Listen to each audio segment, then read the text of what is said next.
Alright, so Android head unit stuck on boot logo. Get SP flash tools, smartphone flash tool, and then you get your scatter file from your firmware. And that's the second one there, scatter loading file, which is mine is AC8227L underscore Android underscore scatter. And then the other one is already in there, but that scatter file is the only thing you need to select, and then it just automatically sets all this up. So you get your USB plugged in to the stereo, and then press download.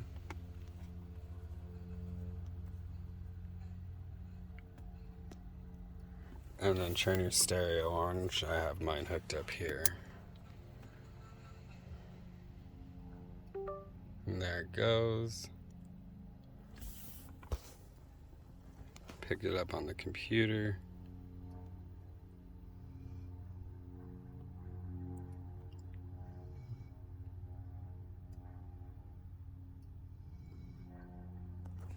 But it's not doing anything, so what I'm going to do is I'm going to reset it again using the little reset things, my fancy dancy piece of art origami, paperclip origami that I've done here.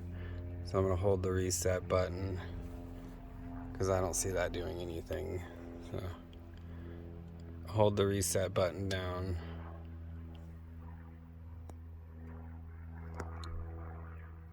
And what is it, like 15 seconds or something? That's my dog Dozer. He's just chilling out. Oh, beastie. Yeah, we had a long walk this morning. Alright, so I'm still holding this down.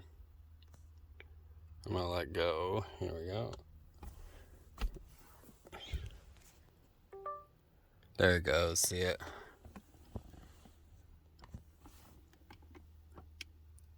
And this only takes a minute.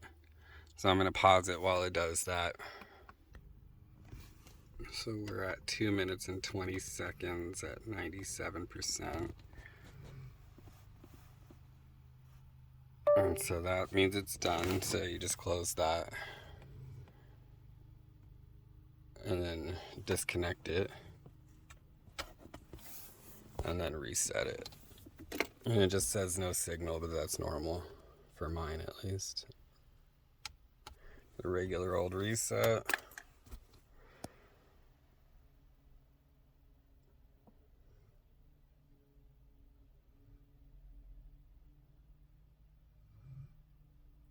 And then there it goes. It's starting to load. So there are some more things that you have to do. There are other steps to this process. You have to install drivers on here, the MTK drivers and MTK USB.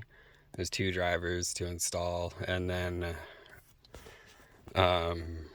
it's not as bad as at least on this Windows.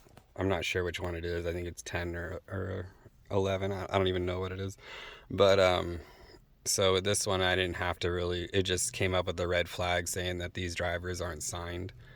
There's no digital signature or whatever, and you just say okay. You're okay with that, and then it just goes ahead and installs the drivers. And then the way you can tell if you installed them right is you'll turn your thing on, the head unit on, with the USB connected to it, and you'll hear it connect and then disconnect and then connect and disconnect, and that means that it is trying to connect. You just have to hold that reset button for 15 seconds, like I mentioned before, and then after this boots, you do have to do a screen calibration, and you have to relearn these soft touch buttons, and they will not be in the correct configuration, but it's pretty easy to do, at least on this unit. Pretty standard eBay 8227L demo seems to be the name of this model. At least that's what I've been seeing.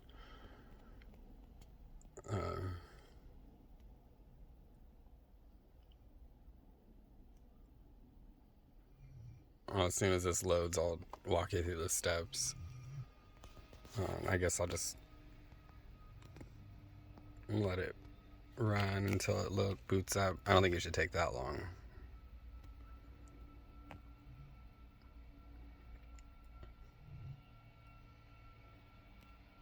I'm done with this, so I'm gonna close this up and turn it off, or at least put it in standby.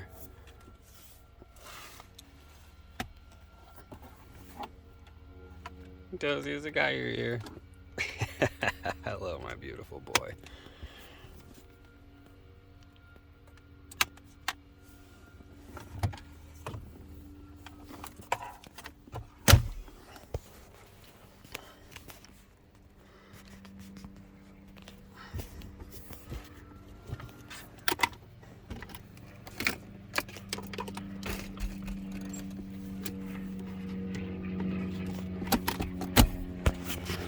There it goes, it's booted up. So from here, we're gonna go into settings. And we're gonna go into factory setup. My password's 1234, yours might be different. The way to figure that out is I went to my Bluetooth settings, and then right there it says 1234 for the pin code. So there's ways to figure it out on your device. So we're gonna do screen calibration, touch calibration, and then you just do the thing. And then we need touch button learning. And so then press start, and then you go power there.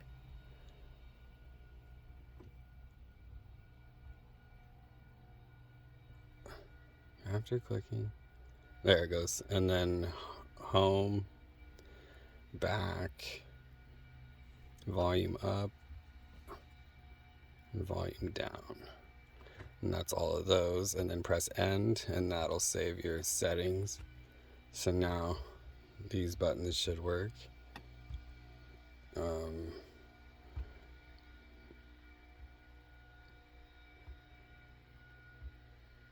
Yeah, so the buttons work. That's pretty much it.